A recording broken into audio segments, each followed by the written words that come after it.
Still uploading, by the way, says mine. Really? Yeah. Oh, it does. 96 or 86. Weird. What happened? Yeah, I don't know. Wait, what do you say? His is still uploading. Oh, from the last one? I guess so. That's strange. It says all of us are still uploading. Well, we are recording right now, so it's uploading. Oh my gosh. Oh my goodness. We are recording, so it's showing the uploading. The pupil became the teacher right there. Yes. I'm on fire today. I hate that was recording. I love it. I mean, we're using that. You better use that. It. You have no problem using the stuff where we sound like fools. Always this comes is back around. Amazing, especially with video. Oh, man. They get so many clicks. Click, click, click. Okay. We are uploading because we are recording. We are recording. Whenever you're ready.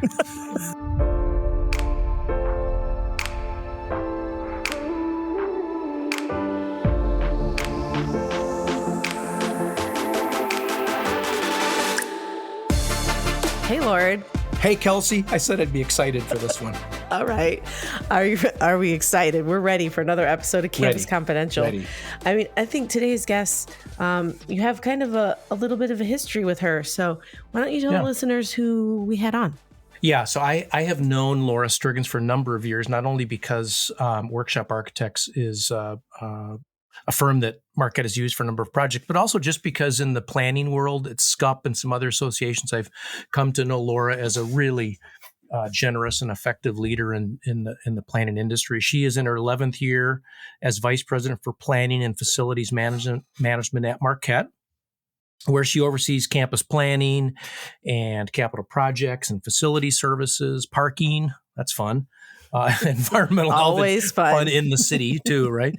Environmental health and safety and sustainability. Prior to that, she was at the University of Wisconsin-Milwaukee for a few years, and prior to that, for quite a while, with the National Architecture, Engineering, and Planning firm.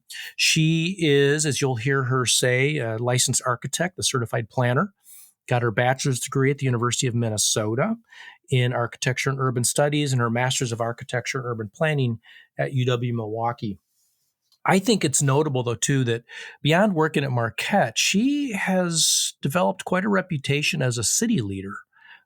She received the Women of Influence recognition from the Milwaukee Business Journal, is one of the notable women in construction and design by the Milwaukee Business News, received an alumni award from the University of Wisconsin-Milwaukee and a leadership award from the Girl Scouts of Wisconsin. And as I mentioned with SCUP, she's a regular presenter and speaker at a number of industry conferences and seminars and things I've seen her at. So really quite accomplished, both at Marquette and in the city and in the industry. So glad to have her with us today. Amazing. And I would add humble, because I think even as we went through the conversation and you think about all of these accolades or places where she's spending her time and putting her energy, I think she still sits in a very humble, thoughtful process in the way in which she's navigating work, life, careers, the complexity of it all. Yeah, that's really, I think, an accurate description. And she mentioned trying to be a good listener early in the episode. And that came through today, I think. And I think that's maybe why she's also a very effective planner, is because she listens well and she's humble about what she maybe knows or doesn't know. So, yeah. Well, let's take a listen.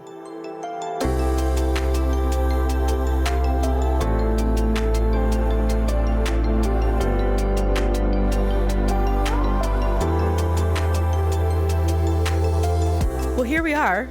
Another episode of Campus Confidential. Lora, excited to have you with us. Thank you for having me.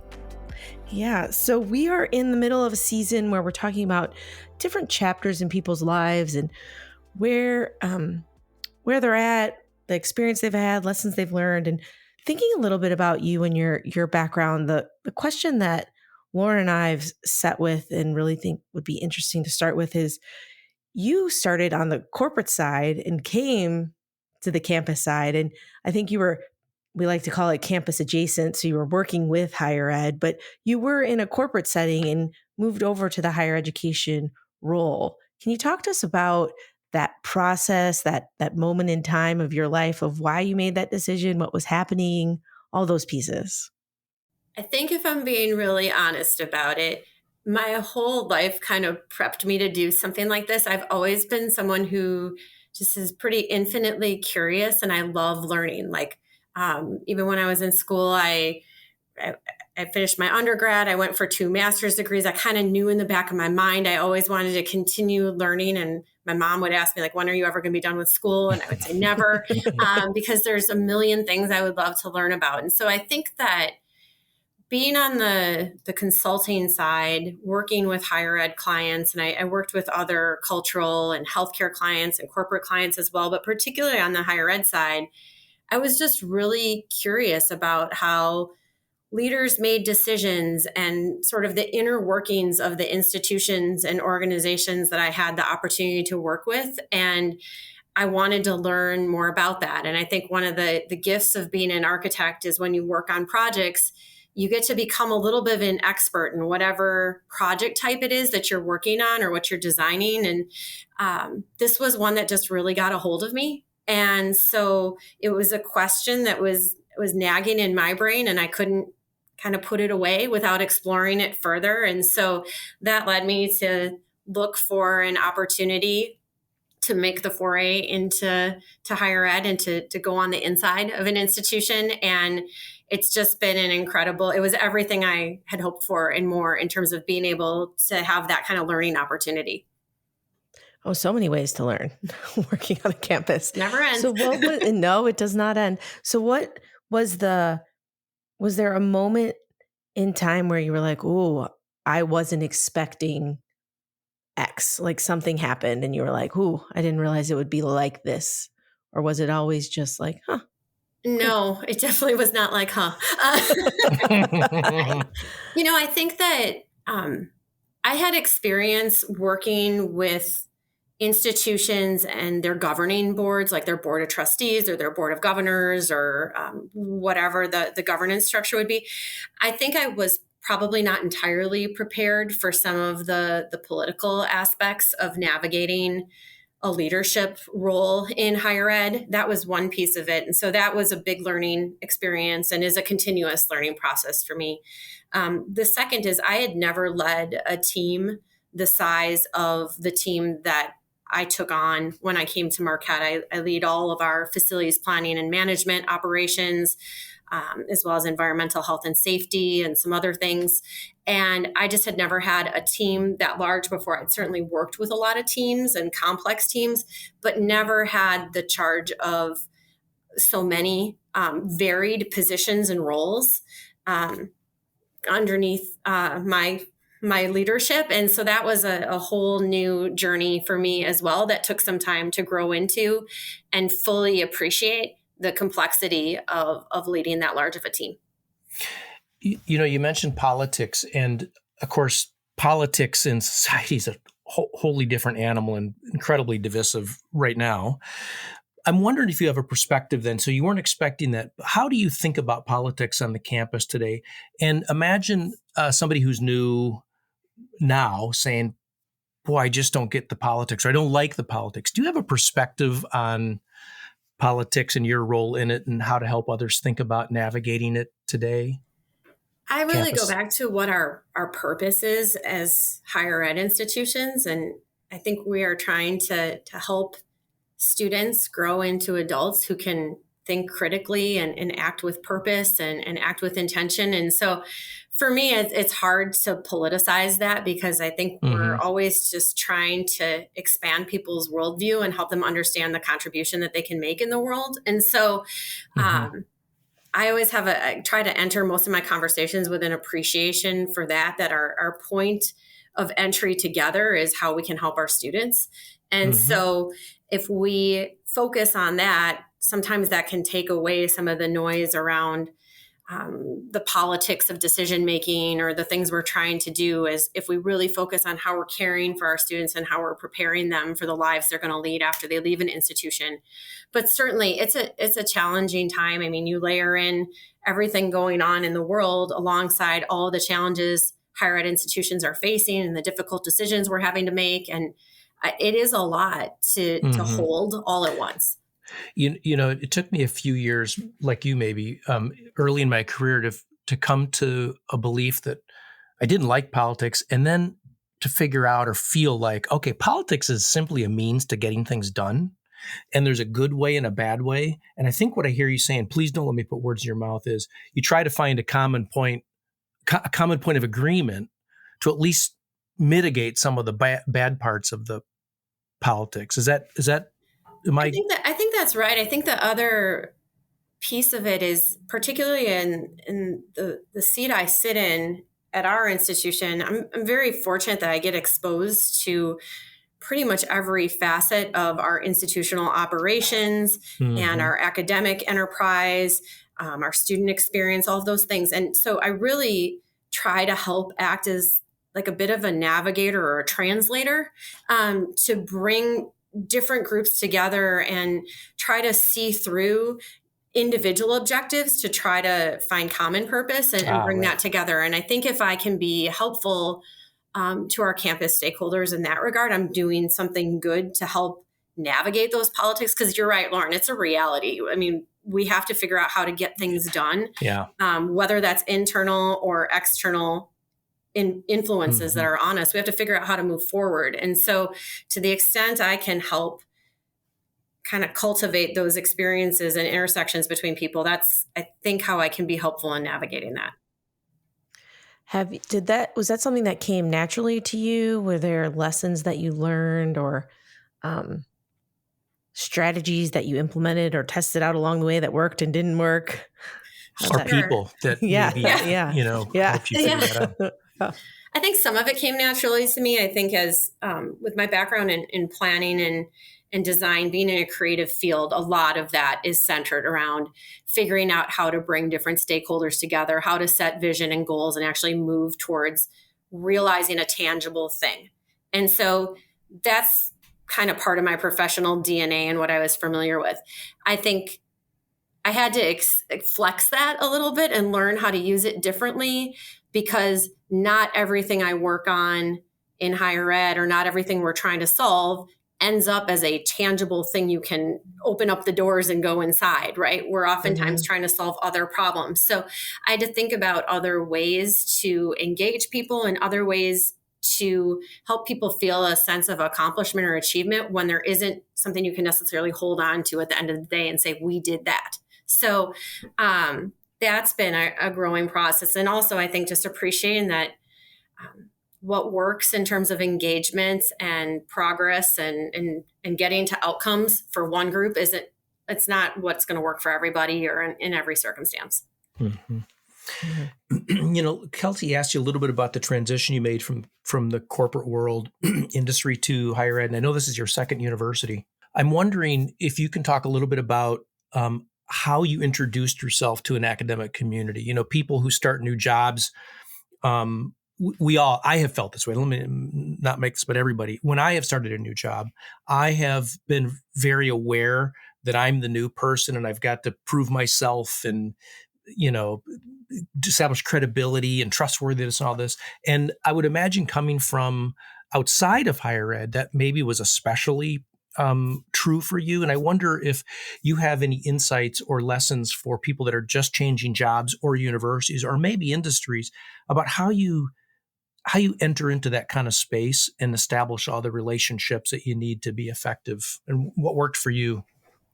It was an interesting transition for me because I think that some of the things I felt I did well, which, included just being a good listener and being curious. And I think my role and my initial charge, which was to lead a comprehensive campus master plan, sort of gave me free license to go in and meet with all the leaders on campus and ask lots of pretty naive questions just to learn more. And I think that was good. I think what was a challenge was at the time that I entered my role at Marquette, I was still probably relatively speaking a young professional, a young leader. I think I was the youngest, quote me on this, I think I was the youngest vice president at Marquette, young female. I did feel like I had a lot to prove. And especially going into a higher education institution, I have tremendous respect for my colleagues who have their terminal degrees, who do groundbreaking research and all of these other things. And though I'm a licensed professional architect and I had a lot of background and a lot of knowledge, there is this bit of like, am I smart enough to hang with this group of people? Am I asking the right questions? Am I doing the right thing? And so I think there was probably a little bit that I overcompensated in the beginning, trying really hard to prove I deserve to be there and do that. Fortunately, I have great colleagues and mentors and other people who help me learn and work through that. And it wasn't a significant recalibration, but it was just enough tweaking that I think I got there. Mm-hmm. But it did take a little bit of time for me to get my feet underneath me and to fully be like self-aware of how I was presenting myself to others. Yeah, that's such a weird time because on the one hand, at least I'll speak for myself again, I've wanted to appear confident and as if I know what I'm doing and everything I say is going to make sense. And of course, inside is the opposite. And it turns out I've learned that the imposter syndrome is a universal kind of thing, right? That we all, or many of us, feel. And I sort of got comfortable after a while being uncomfortable that I don't know much and I'll figure it out eventually. But that imposter syndrome is just kind of a real thing. So thank you for sharing that. I had to go a little bit back to being when I was in architecture school, when you would go for a critique, you'd put your ideas and your design concepts on a wall and you have a group of people that are critiquing you and not every idea is a winner, right? You have some real stinkers in the bunch. And so I think just reminding myself, like you've been through this kind of process before where you're going to put some things out there and not everything you do is going to be a raging success. You're going to do some things where you're going to trip, you're going to stumble.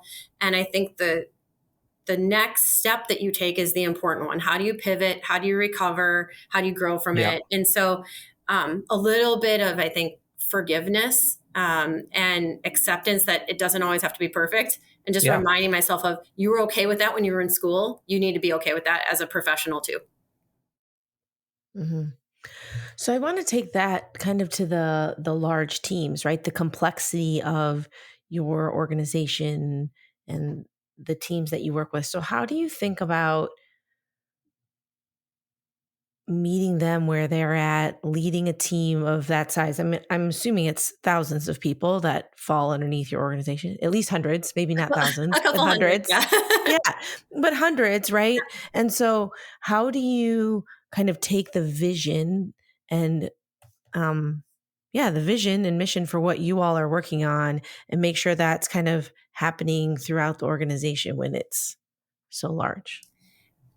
It's fascinating because I had the opportunity to do this in my role related to oversight of the biggest operational unit on our campus, where we have probably the span of some of our lowest compensated individuals that work at the institution to some of our more highly compensated individuals that work at the institution, and understanding that what's meaningful to them about their contribution at our university, it needs to be understood differently depending on where they're at and what's important to them. And so really working to help think critically and like just take the time to think about like what is valuable to the custodian that's working on third shift, what is valuable to the project manager that's implementing a major capital project for us, and then working with my colleagues and stakeholders across campus.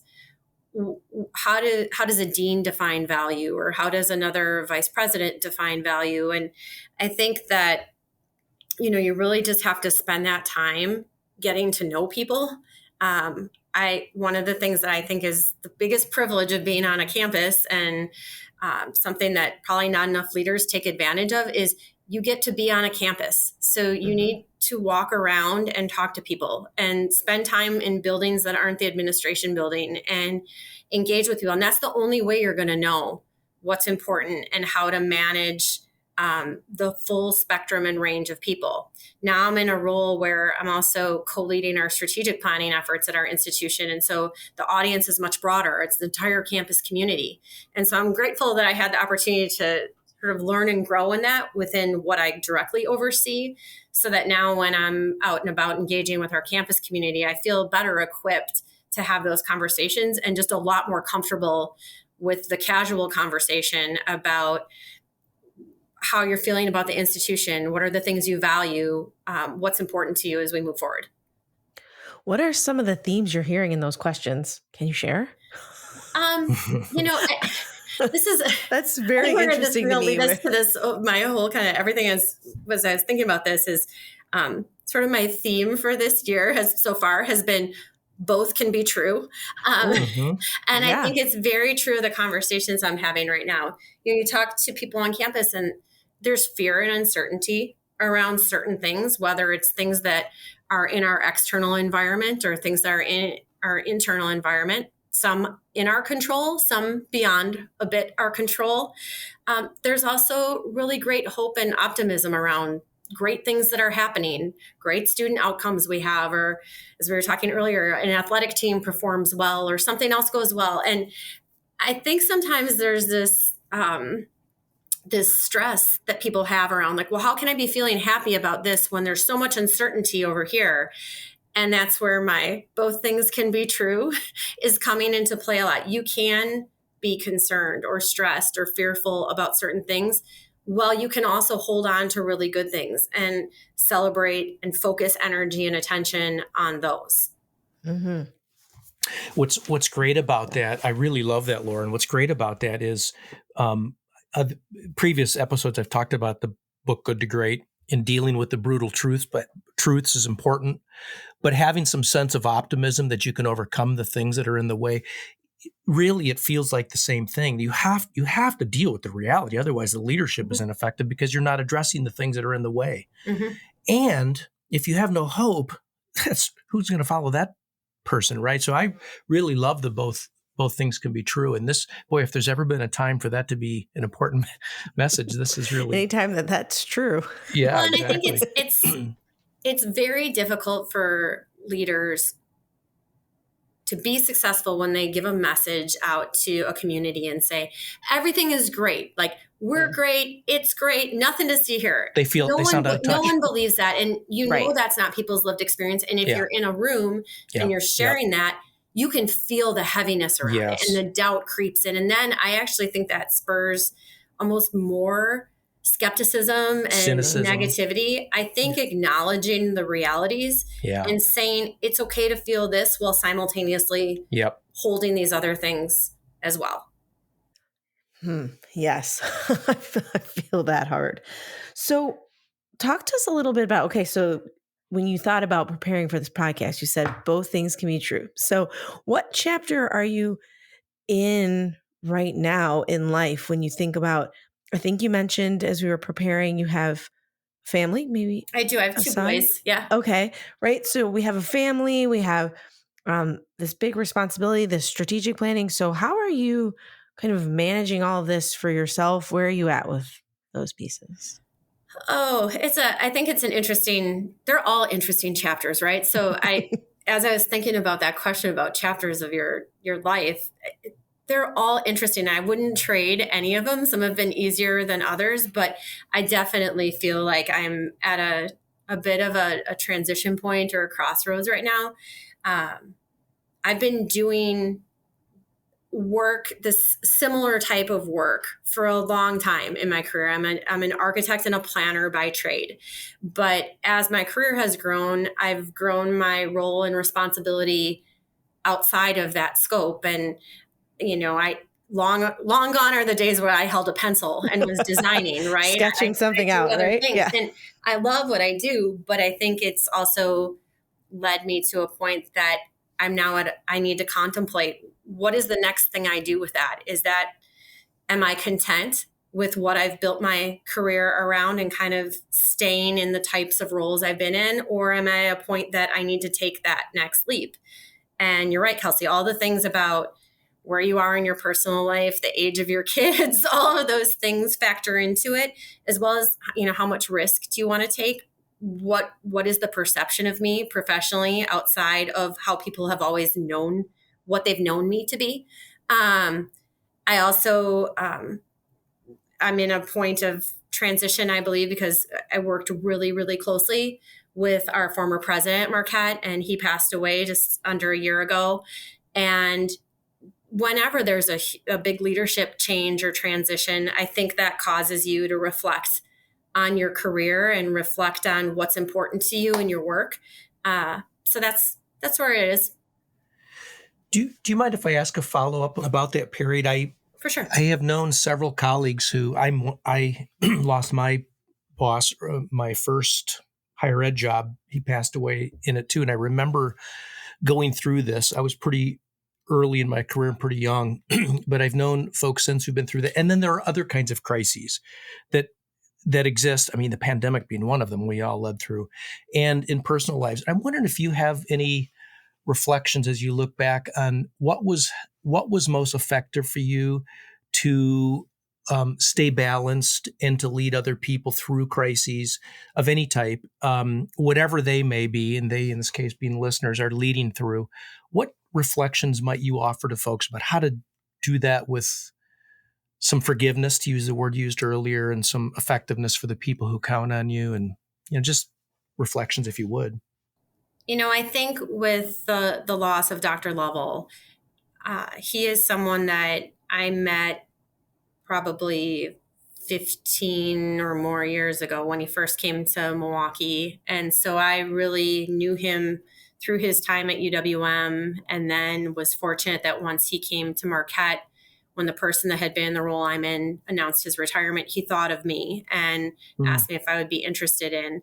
And so the loss is really significant. And I think that I actually probably have missed his leadership more months after he passed than when it initially happened. Because I think initially when you experience a loss, at least for me, I really turned my focus on to how I could support others and how I could keep everything else afloat. Yep. But now that I see that we're floating and we're doing those things, I've had more time to reflect on like what the impact is to me personally as a leader, and having lost someone who was a huge mentor to me and everything. I think that part of it is you just have to give yourself some grace, right? It's not smooth. It's bumpy, and some days feel great and some days are harder than others. And, but I also look at it and I think like I was so lucky that I even was under his guidance and leadership for the time I was. What lessons can I take from that and try to help move forward? Yeah. But I think you have to understand everybody experiences loss or hardship differently. I was in a core team group that led us through the pandemic at our institution. Everybody experiences that differently. Some people had it relatively smooth. Other people, it was a really bumpy time in their lives, and just trying to, everybody navigates it a little bit differently. I feel like I did not answer that question well. No, the answer you gave is yours, and it's perfect. And one of the things that I want to say is you said something that I was thinking about the pandemic as you wrapped up, about how it took a few months to reflect on it. And when I look back on my leadership during the pandemic, I was so busy doing and sort of checking in on everybody that I did not realize till much later that to be just brutally honest with myself even, I was a little angry about things. I was short with people I really love. And I didn't see it for months because I wasn't dealing with what this was meaning for me, what the pandemic was meaning for me, the demands it was making on my time, the disruption it was causing and things that make me happy, and because I was so busy dealing with the crisis.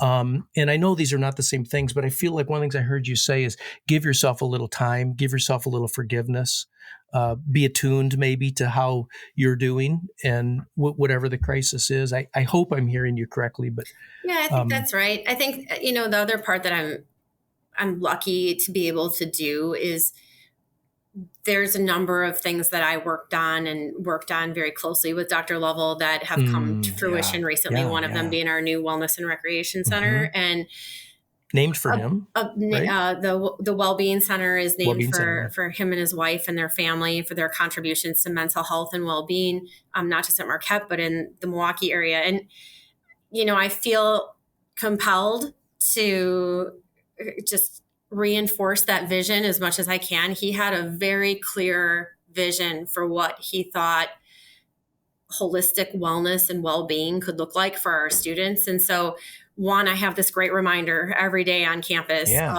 of his vision and his wife Amy's vision and that work. And then also it inspires me to keep fighting for the things that I know we need to do to make good on that promise for our students. Yeah. So I would say that's an uplifting part of it that you have to balance with the times you feel a little bit sad or down and feel that loss. Well, thanks for sharing that. Yeah. I guess when you had the realization of like, ooh, I probably need to pay attention to what I need here my for well-being. a minute, my well-being. So yeah, like you had the realization. What do you do with that now for you? Oh, it's probably a little different for everyone, right? And for me, 100%. For me, I think there's kind of how I handle it at work, and there's how I handle it personally, and they don't not intersect. They do, but and again, this is actually something that Dr. Lovell had a tremendous influence on, which is take care of your own well-being and protect your own energy. And so he would be the first one to say, if you're feeling stressed or you're feeling anxious or you're feeling sad, get outside, get some fresh air. Go. He knew I love to run. Like, go for a run, do what you need to do, get your mind right. Everything else will fall into better place if you're taking good care of yourself. And so I always appreciated that he was such an advocate for us taking care of our bodies and our minds and our spirits. And so I try to remember that it's okay to take a break and go do those things. I've been kind of quietly working on continuing my education for the past few years. And so that also is a great break for me. I work in a very, practical, fast-paced environment where we have to get a lot of things done at an institution every day as leaders. That time that I'm spending doing my research and doing my work, that's my time to think and be creative. And it's the space I've carved out for myself to do what I really love to do, which is learn about what's happening beyond the walls and the campus that I sit on. So that also has been really helpful to me. Mm-hmm. And of course, I'd be remiss if I didn't say like spending time with my kids, because they're hugely uplifting and they're fun and they put it all in perspective. Like it's okay to be silly and go have fun and just totally drop the ball and eat ice cream. So.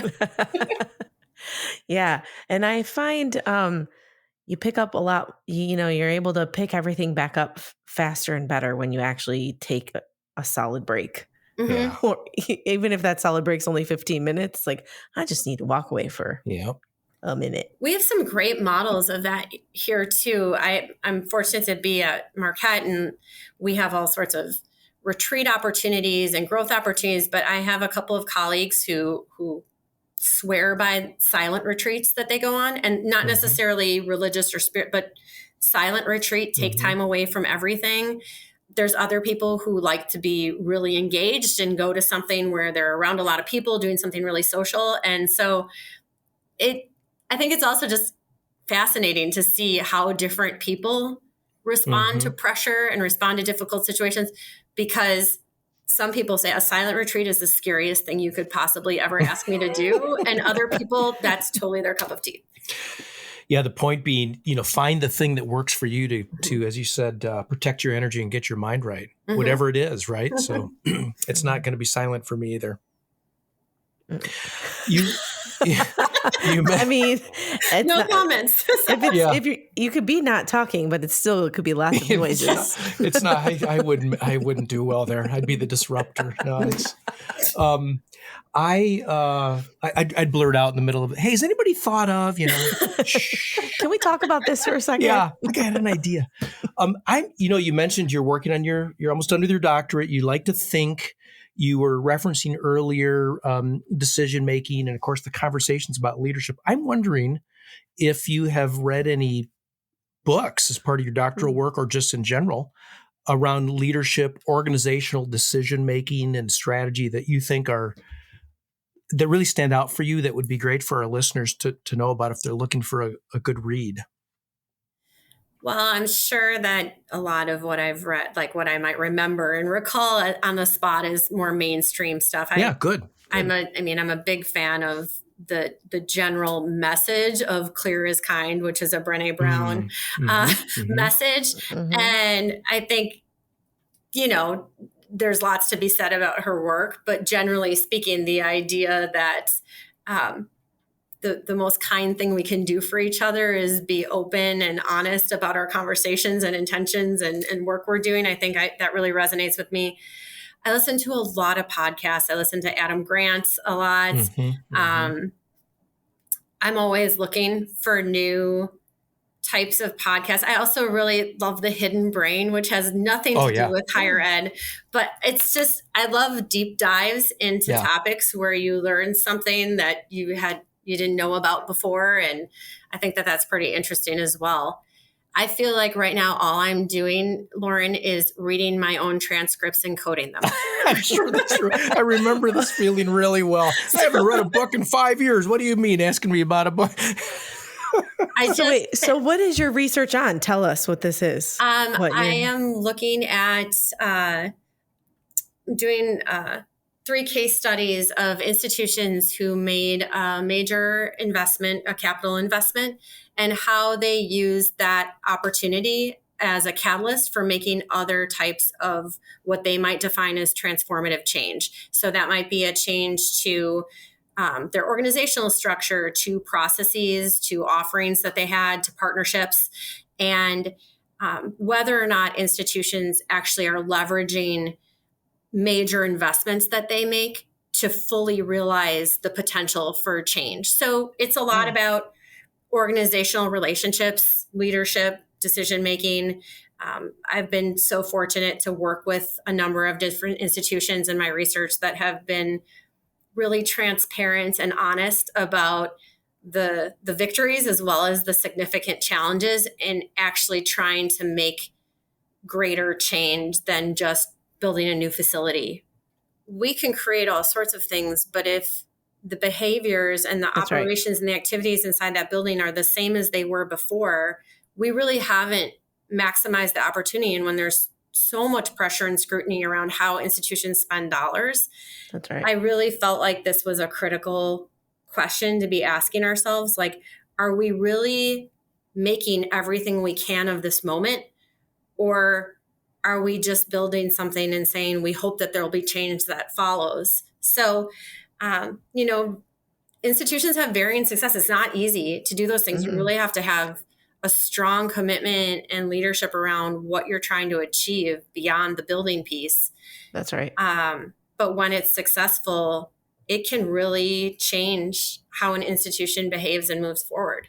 Yeah. Makes me think a little bit about the Reframing Leadership book, which talks about, the 4 frames of leading: symbolic, structural, human, resource, and political. And, you've certainly run into this in your career, and we all have in our dealings with others. But there are people who think a simple reorg of the staffing will solve all the problems, or a building is going to fix student services. It's, that's a popular thing right now. And really, it's back to the point of this podcast, leadership. It's the courage to actually make some changes that accompany the structural change to the organizational chart, or the building being renovated or constructed, whatever the case is. And so your topic is so great because it's going to take people to change the systems, the processes, the culture, the decision making, the sort of collaborative approaches, whatever, to accompany that makes sense. Well, I think it gets to too, like, how do we set ourselves up for success as institutions? So it's one thing to make the capital investment. What are the other resources needed to be successful operating, or human resources, in a new environment? And does that mean we need to change how we're organized? Does that mean we need to change how we do our work? And we can be slow sometimes to make those kinds of decisions and changes because they're harder to get at, right? But that's how we'll be sustainable and successful in higher ed. I think if we're willing to look at a more integrated means of transforming rather than kind of piece by piece. Yep. Well, Laura, we could go on for another hour. It's so much fun to talk with you, and your insights and your reflections are really candid and honest and great. Things like both things can be true. What a time this is right now for that to be an important lesson. And I was thinking a little bit too about, you were talking about how you approach the politics on campus by trying to find something that we can agree on, and how working with, let's say, deans on campus trying to get things done that, you want to actually go to them and find what their lived experience is. And to me, that feels like really you're centering other people in your processes and your leadership style. And I really appreciate that. Protecting your own energy. What a great leadership lesson. Right now, there's a lot of energy being sent on things that feel distracting on campuses and in the world. And so, protecting your own energy, and you're leading so effectively at Marquette. And, Kelsey, I will say I hang around the SCUP world a bit, and you mentioned SCUP to start, and Lora is known you are known, Laura, in this profession as a consensus builder. And so it really came through today, and we appreciate it. Thank you. That's very kind. I appreciate that.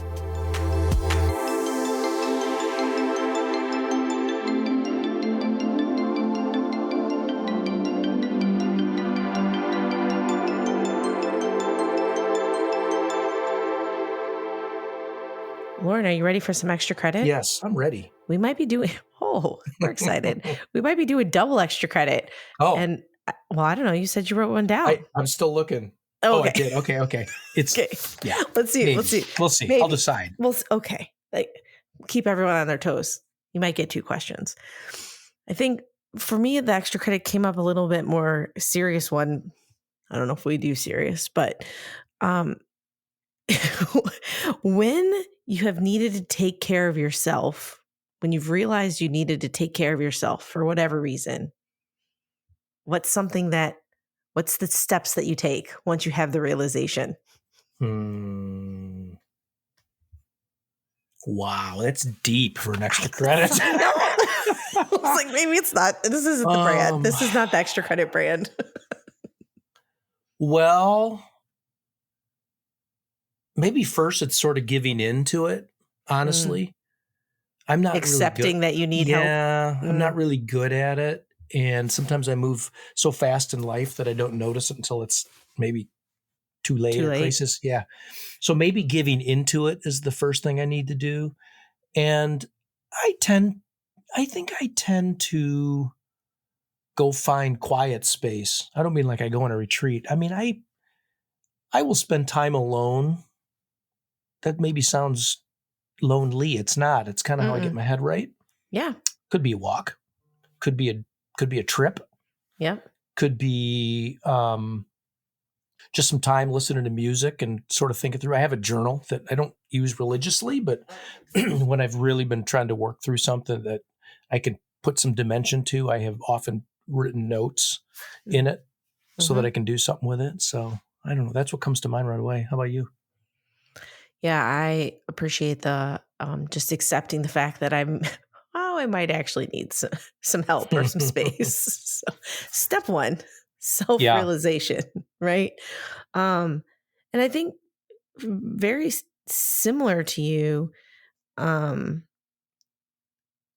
think for me, the reason too, I was thinking of the question, we talked about it some in the episode, and I actually had an interaction this morning at the gym that I go to, and I have for most of my adult life had a goal and when I say goal, a fitness goal, a race or something I was doing. And the person I was interacting with is a Pilates instructor. And she's like, well, are you training for something? Are you getting, and I was like, you know what? I'm just doing this for life right now. Yeah. And I feel like it was a conversation where it was like, I keep thinking I need to have a bigger goal or I need to be striving for something. And the reality is right now I'm striving for self-care, life, longevity of my joints. like how do I, right? And so I don't know. I think it's having the realization that you need to take care of yourself, and it comes in different ways, and it comes in waves of time. Yeah. And sometimes an ice cube with a glass of bourbon helps me. Yes, it does. Well, enjoy that bourbon. I will. Till next time. Bye.